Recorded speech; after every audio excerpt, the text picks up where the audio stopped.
বন্ধুরা, সুখ দুঃখ হাসি কান্না মিলেই আমাদের জীবন।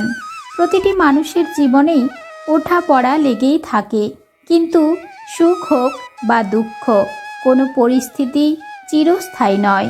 তবুও আপনি এমন অনেক মানুষ পাবেন যারা জীবনে এতটাই হতাশ হয়েছে যে তারা মনে করে ভগবান তাদের আর ভালোবাসে না, অথবা ভগবান তাদের ভুলে গেছেন। কিন্তু আপনারা এটা জানেন কি, ভালো সময় আসার আগে ভগবান আমাদের কিছু সংকেত দেন। আমাদের শাস্ত্রে এমন 8টি সংকেতের কথা বলা হয়েছে যা স্বয়ং ভগবান শুভ সংকেত আসার আগে আমাদেরকে দেন। এই 8টি সংকেত বোঝায় পরম করুণাময় আমাদের পাশেই আছেন। তাই আজ এই ভিডিওটির মাধ্যমে আমি আপনাদেরকে বলতে চলেছি ভগবানের দেওয়া 8টি সংকেত সম্পর্কে, যা জানতে হলে আপনাদের সম্পূর্ণ ভিডিওটি খুব মনোযোগ সহকারে অবশ্যই দেখতে হবে। নমস্কার বন্ধুরা, আপনাদের সকলকে স্বাগত জানাচ্ছি বং কোর্স রাধাকৃষ্ণ চ্যানেলে। ভিডিওটি শুরু করার আগে আপনারা যারা এই চ্যানেলে নতুন তারা অবশ্যই চ্যানেলটি সাবস্ক্রাইব করবেন এবং বেল বাটনে প্রেস করবেন এরকম আরও অনেক নতুন ভিডিও দেখার জন্য। ভিডিওটি দেখে যদি ভালো লাগে তাহলে অবশ্যই একটি লাইক করবেন এবং সবাইকে শেয়ার করবেন যাতে তারাও ভিডিওটি দেখে উপকৃত হয়, এবং কমেন্টে জয় শ্রীকৃষ্ণ লিখতে ভুলবেন না।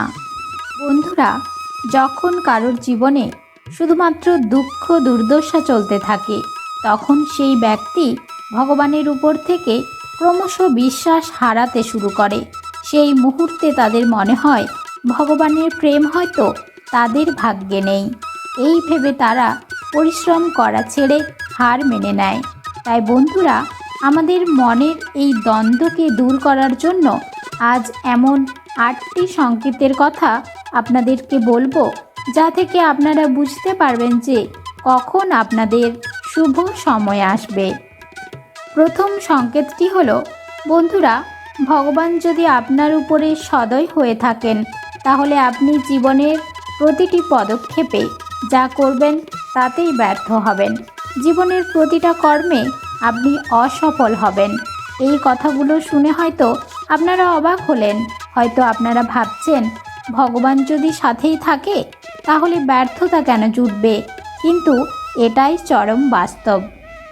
আপনি সব কাজে কঠোর পরিশ্রম করবেন, নিজের সেরাটা দেবেন, তবুও আপনি সব ক্ষেত্রে সফলতা লাভ করতে পারবেন না।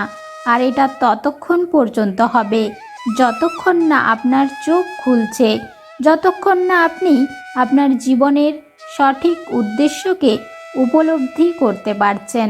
আসলে কি জানেন, যখন আমাদের জীবনে হতাশা, নিরাশা, ব্যর্থতা আসে, সেগুলো কখনোই আমাদেরকে দুর্বল করতে আসে না, বরং আমাদের ভেতরে লুকিয়ে থাকা আসল শক্তিকে বাইরে নিয়ে এসে আমাদের মজবুত করে তোলে। তাই বন্ধুরা, এই সংকেতটি হলো আমাদের জন্য এক ধরনের পরীক্ষা, যে পরীক্ষায় আমাদেরকে উত্তীর্ণ হতেই হবে। দ্বিতীয় যে সংকেতটির কথা আপনাদেরকে বলবো তা হলো, আপনার মনে হবে আপনার জীবনের দুঃখ চরম সীমায় পৌঁছে গেছে। আপনার মনে হবে এর থেকে খারাপ আর কিছুই জীবনে হতে পারে না।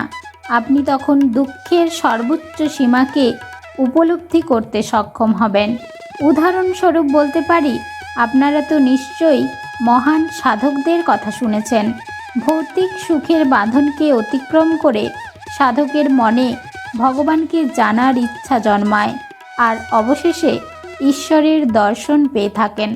আসলে কি জানেন, দুঃখের বেদনায় ভেঙে পড়া তো মানুষের পক্ষে অত্যন্ত সাধারণ ব্যাপার, কিন্তু এই দুঃখ এবং বেদনা মানুষের মনকে ভগবানের দিকে আরও বিকশিত করে।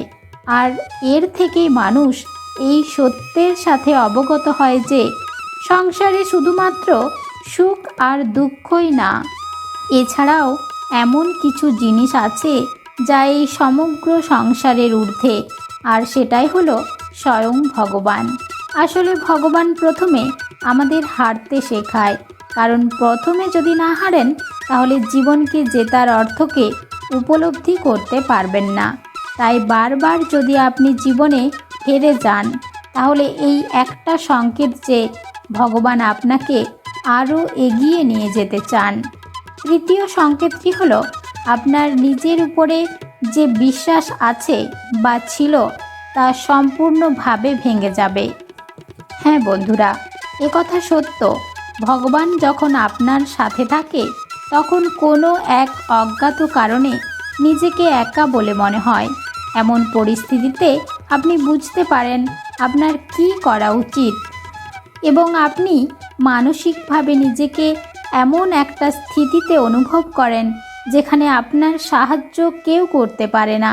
আর শত চেষ্টা করেও আপনার মনের অবস্থা তখন কাউকে বোঝাতে পারবেন না। আর যদি কারোকে আপনি আপনার মনের অবস্থা বলেও দেন তাহলে সে ব্যক্তি আপনার পরিস্থিতিকে অত্যন্ত নগণ্য চোখে দেখবে, হয়তো আপনার কথা মনোযোগ সহকারে শুনবেও না। চতুর্থ সংকেতটি খুব কম মানুষই নিজের জীবনে অনুভব করতে পারে। আপনার কি কখনো এমন মনে হয়েছে যে আপনি ভগবানের খুব নিকটে পৌঁছে গিয়েছেন, বা অদৃষ্টে থেকে কেউ আপনার উপরে লক্ষ্য রাখছে, বা আপনি নিজের মনের অজান্তে ভগবানের সাথে কথা বলছেন? এই অনুভূতি একমাত্র তাদের জীবনে ঘটে যারা অত্যন্ত ভাগ্যশালী এবং ভগবানের কৃপাদৃষ্টি ইতিমধ্যেই লাভ করে ফেলেছেন। এই সংকেত যদি আপনি পান তাহলে জানবেন এটি ভগবানের সবথেকে কঠিন পরীক্ষা, যেখানে স্বয়ং ভগবান আপনার ভক্তি, বিশ্বাস ও ভক্তির পরীক্ষা নেবেন। যা কিছু আপনার জীবনে শিখেছেন সেই সব কিছুর দ্বারা পরীক্ষা আপনাকে দিতে হবে। বন্ধুরা, পঞ্চম যে সংকেতটির কথা আপনাদেরকে বলবো তা অত্যন্ত বিচিত্র এবং অদ্ভুত। মনে করা হয় যখন ভবিষ্যতের ঘটনাগুলি যদি কেউ আগের থেকেই স্বপ্নে দেখতে পান, ভগবান সেই ব্যক্তিকে সংকেত দিচ্ছেন যে আগামী দিনে তার জীবনে ভালো কিছু ঘটতে চলেছে। এছাড়াও আরও কিছু সংকেত আছে যার দ্বারা বোঝা যায় সেই ব্যক্তির খারাপ সময় কেটে গিয়ে ভালো সময় আসতে চলেছে। যেমন ধরুন, কোনো ব্যক্তি ধন সম্পদ নিয়ে বহুদিন ধরে সমস্যায় ভুগছেন, কিন্তু বুঝে উঠতে পারছেন না যে কিভাবে এই সমস্যার সমাধান ঘটবে। যদি ওই সময় সেই ব্যক্তির বাড়িতে এসে কোনো ব্যক্তি পূর্বের আর্থিক ঋণ শোধ করে দেয়, কিংবা কোনো আত্মীয় বা বন্ধুর আর্থিক সাহায্য করেন, তাহলে ধরে নিতে হবে যে সেই ব্যক্তির গৃহে মা লক্ষ্মীর আগমন হয়েছে। বন্ধুরা, এই সংকেতগুলো সম্পূর্ণভাবে ভগবানের উপরে বিশ্বাস রাখলেই পাওয়া সম্ভব। তাই প্রতিদিন ভগবানের নাম জপ করতে ভুলবেন না।